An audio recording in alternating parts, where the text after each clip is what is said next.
नमस्कार, मैं हूं सुबोध कुमार। आप सबके अगाध प्यार के कारण एक बार फिर हाजिर हूं आपके ही इस प्यारे शो में, जिसका नाम है रिपोर्ट मेरी कलम से।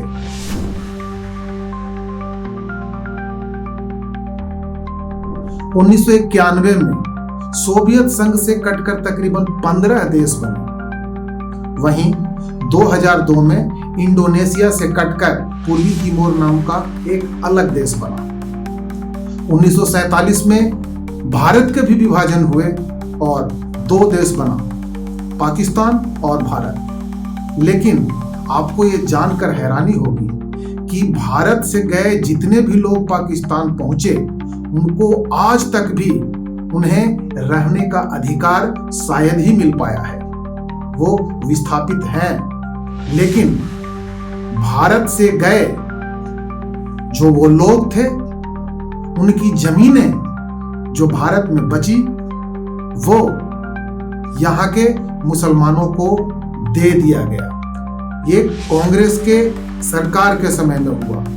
तो ये आरोप है कि आखिर ये कानून वक्फ जब संसार के किसी अन्य देशों में नहीं है, तो इस प्रकार का कानून भारत में क्यों बना?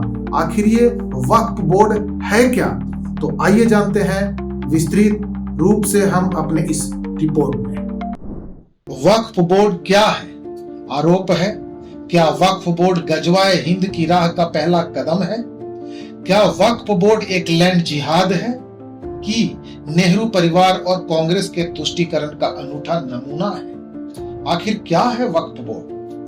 आज एक बहुत बड़ी विडंबना है कि हमारे देश भारत में यहाँ अत्यंत भोले भाले लोग आज उस कबूतर की झुंड की तरह हो गए हैं जो कहते हैं कि बहेलिया आएगा, जाल बिछाएगा, दाना डालेगा, लोभ से फंसना नहीं परंतु वो जाल में फंस चुके होते हैं। आज यही स्थिति हमारे इस देश भारत की है। देश की बहुसंख्यक आबादी संविधान और उसे बचाने की बात तो करती है, परंतु न तो संविधान को पढ़ना चाहती है, न संविधान क्या था क्या है ये जानना चाहती है, न तो संविधान के मूल स्वरूप को ही पहचानना चाहती है।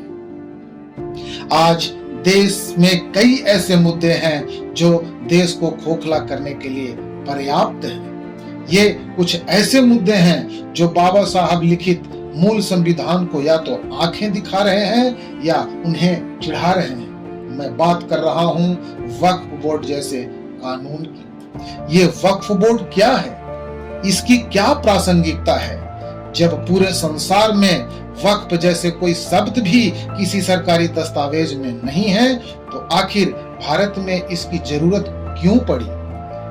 कांग्रेस ने देश पर ये आखिर क्यों थोप दिया? सवाल बहुत अहम है। आइए जानते हैं वक्फ बोर्ड है क्या। बात 1954 की है। श्री काटजू के गृह मंत्री बनने से पूर्व सी राजगोपालाचारी, जो हिंदू हिंदुस्तान के प्रवाही मार्गी राजनेता थे, उनसे श्री नेहरू ने अपने विचार व्यक्त किए और कहा, देश में बंटवारे के बाद बहुत सारे निर्वासित मुसलमान आज भारत को अपना वतन मानकर पाकिस्तान से आ चुके हैं या यहाँ रह रहे हैं। हमें उनकी पीड़ा को समझना होगा। तो श्री नेहरू की बातों का श्री राजगोपालाचारी ने यह कहते हुए खंडन कर दिया कि सांप्रदायिक आधार पर बटे 2 देश भारत और पाकिस्तान, दोनों देशों की यह समस्या है। लेकिन क्या पाकिस्तान भी ऐसा करने को तैयार है? सी राजगोपालाचारी ने श्री नेहरू के मनसे को भांपते हुए ये भी कहा कि आज जितना हिंदू पाकिस्तान में है, उतने ही मुसलमान आज भारत में हैं, और क्या हमारा संविधान भी इसकी इजाजत देता है?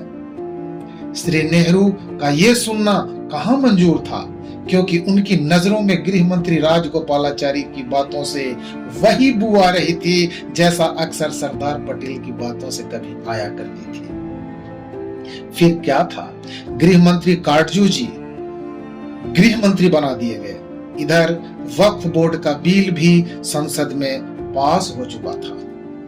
वक्फ एक ऐसा कानून बनाया गया जिससे भारत से पाकिस्तान गए लोगों की जमीन का हक मुसलमानों को दे दिया गया। ये मामला यहीं नहीं रुका, कांग्रेस का तुष्टीकरण जारी रहा, परंतु संविधान में जो बाधाएं थी उसको तुष्टीकरण के राह में जो रोड़े खड़े थे उसे 1976 के 42वें संशोधन से सदा सदा के लिए विराम दे दिया गया, जिसके तहत अब ये पूरा राष्ट्र ही सेकुलर अर्थात धर्मनिरपेक्ष हो गया।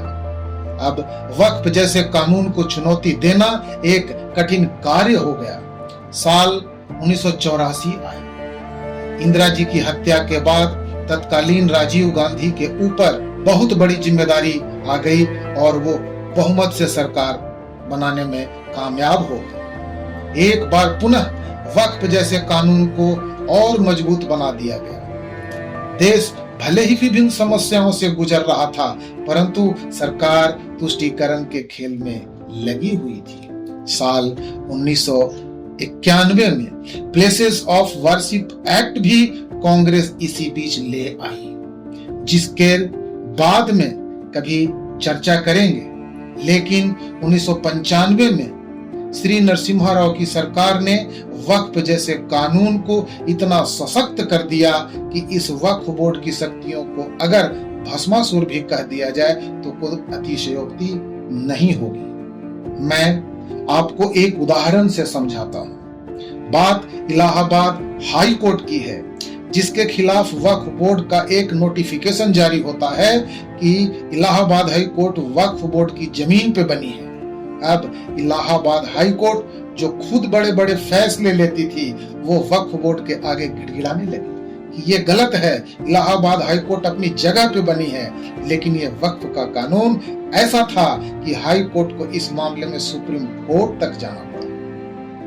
इस मामले ने हिंदूवादी संगठनों की आंखें खोल कर रख दी, परंतु 2013 की मनमोहन सरकार ने पुनः वक्फ बोर्ड को इतनी अपरिमित शक्तियां दे दी जिससे ये वक्फ बोर्ड वाकई भस्मासुर बन गया। यहाँ हम बताते चले कि भस्मासुर एक वो राक्षस था जो भगवान शंकर से वरदान पा चुका था कि जाओ जिसके माथे पर तुम हाथ रख दोगे वो भस्म हो जाएगा। ये वक्फ बोर्ड ऐसा ही निकला। जब बीते कुछ दिनों पूर्व बिहार के एक खुशहाल गांव पे बेखदी बदी वक्फ बोर्ड ने अपना दावा ठोक दिया। ये मामला जब मीडिया के माध्यम से सुर्खियों में आया तो लोग 2013 वक्फ बोर्ड अधिनियम के बारे में जानने को उत्सुक हो गए और देश में वक्फ बोर्ड के खिलाफ जनाक्रोश भरने लगा। वक्फ बोर्ड 2013 के नए प्रारूप के गठन से पूर्व राहुल गांधी व वर्तमान गृह मंत्री श्री सुशील कुमार शिंदे सरीखे नेताओं ने आरएसएस अथवा हिंदू संगठनों के खिलाफ हिंदू आतंकवाद जैसे शब्द का इस्तेमाल भी कर दिया।